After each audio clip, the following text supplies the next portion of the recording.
今日はナスの煮浸しを作りました。こんにちは、料理研究家のゆかりです。このチャンネルはいろんな料理のレシピ、そして役立つ情報をご紹介していくチャンネルです。ぜひチャンネル登録して楽しんでみてください。はい、ということで今日はですね、ナスの煮浸しを作っていきたいと思います。ナスの皮の変色を防ぐ方法や、あとはね、油の吸いすぎを防ぐ方法などもご紹介していきます。使う油もですね、たったの大さじ1杯で作ることができます。材料は手軽で、作り方もすごく簡単です。ところどころポイントがありますので、ぜひ最後まで楽しんでみてください。それではどうぞ。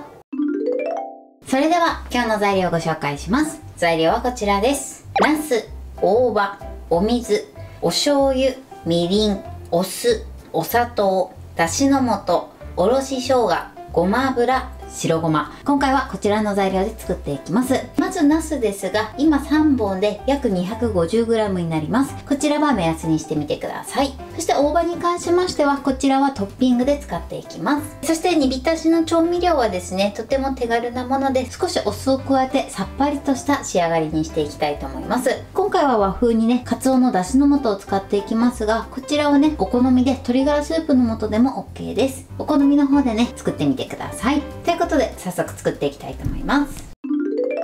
それでは早速作っていきます。まずはじめにね、ナスを切っていきます。ヘタを切り落としてください。そして乱切りにしていきます。まず斜めに切ってくるっと回転させて斜めに切ります。また回転させて切っていきます。だいたい一口サイズくらいになるように切っていきましょう。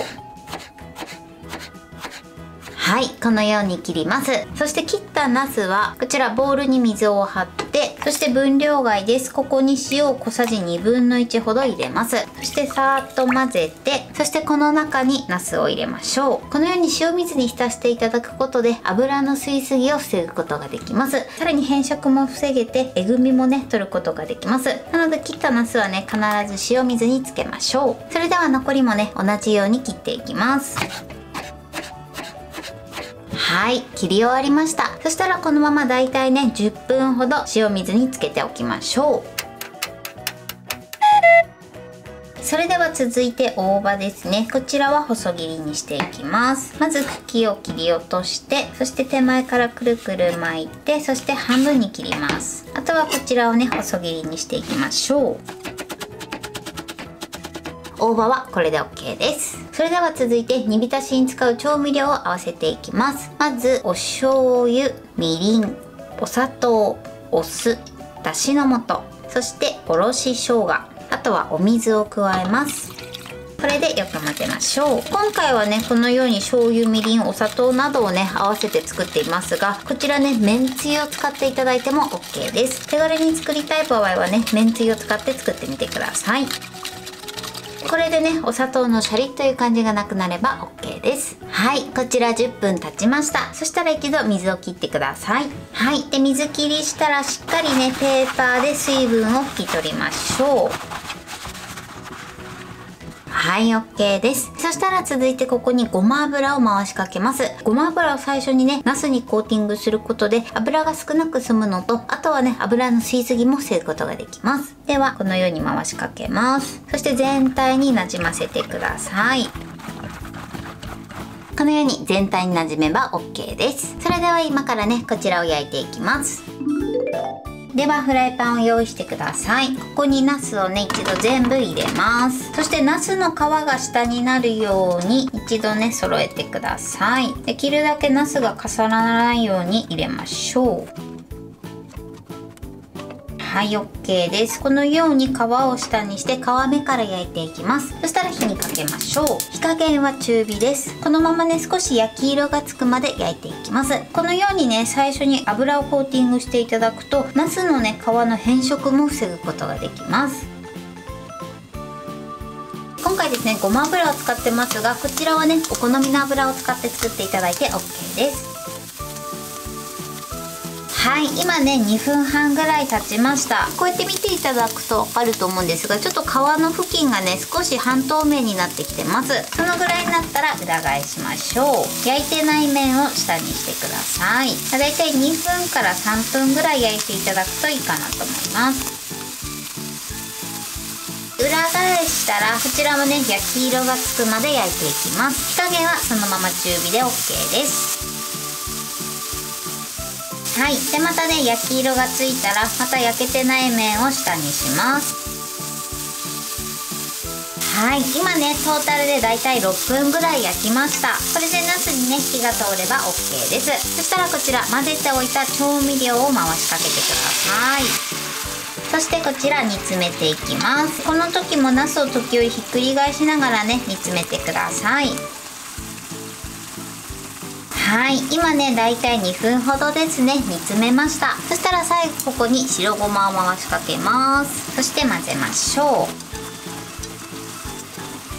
はい、 OK です。これで煮浸しの完成です。あとは大葉を乗せて盛り付けたいと思います。はい、これでナスの煮浸しの完成です。こんな感じに仕上がりました。このようにねしっかり味も馴染んで美味しそうに仕上がってます。あとはお好みでね大葉をかけて召し上がってください。これで完成です。それでは早速いただきたいと思います。では大葉と一緒にいただきたいと思います。いただきます。味がしっかり染みててすごく美味しいです。そしてねナスがすっごく柔らかいです。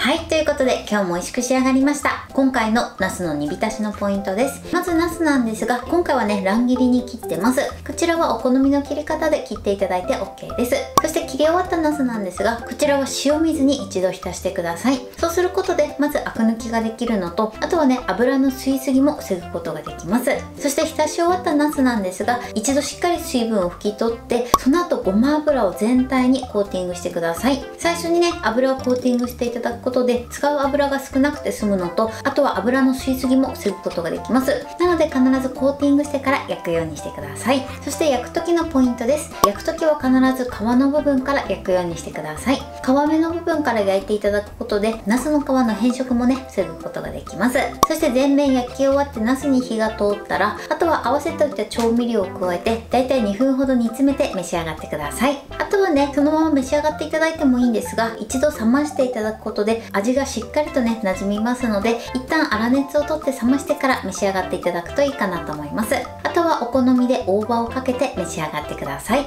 材料は手軽で作り方もすごく簡単です。とても美味しいのでぜひ作ってみてください。はい、ということで今日はナスの煮浸しを作りました。私のチャンネルでは他にもたくさんいろんな動画を配信してます。ぜひチャンネル登録して楽しんでみてください。そして Twitter、インスタ、Facebook、TikTok こちらにもいろいろアップしていますので、ぜひいいね、フォロー、シェアしていただけたら嬉しいです。よろしくお願いします。ということで今日はこの辺で終わりたいと思います。本日も最後までご視聴いただきありがとうございました。ぜひグッドボタンもよろしくお願いします。それではまた次回の動画でお会いしましょう。バイバイ。